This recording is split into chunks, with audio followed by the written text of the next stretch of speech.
How do I stop my clients from canceling on me when they sign a storm job? Because when a storm hits, everybody says the same thing. I need this done right now. But here's the scary part about that. Just because someone sounds urgent doesn't mean that they are committed to you.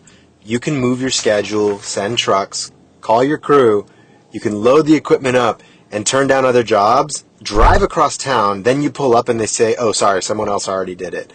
And now what? That's why I use 3 things to protect my company on storm jobs.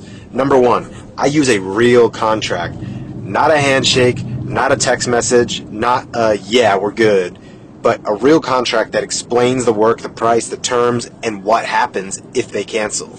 Because during storms, things move fast, and without paperwork, that can get expensive.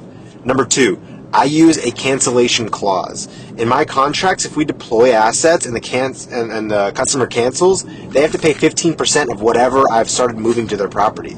That means if I move the truck, the crane, equipment, the crew, they're paying 15% of what that line item costs on my contract. Number 3, I use deposits when it makes sense. For regular scheduled jobs, I honestly used to be scared of asking for a deposit. Then I started realizing something. Almost nobody cared to pay a deposit. Good clients understand it. And a deposit is not just money, it's also a commitment. Honestly, do you really want to move your whole schedule for someone who's not going to put anything down?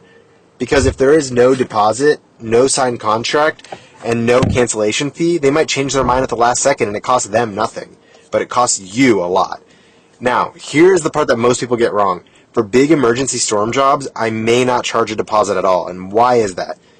Well, because sometimes the job is urgent and the home is damaged and the tree's on the structure and the most important thing is getting there fast. In those cases, a much stronger emergency contract with clear cancellation terms and the proper cancellation waivers are so important. I am not giving you legal advice, I'm not an attorney, I'm not your adjuster, but the bottom line is you do not want to wait until someone cancels to start protecting yourself. Protect yourself before you move the trucks. So, all of this with contracts is one of the reasons why we built BillingSidekick.com.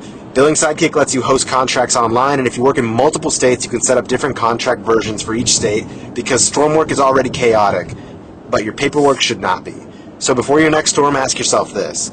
If 5 people call you at the same time, and you can only help 2 of them first, which ones are actually committed? Your contract should be able to help you find that out before your crew is already in their driveway. I'll see you guys in the next video.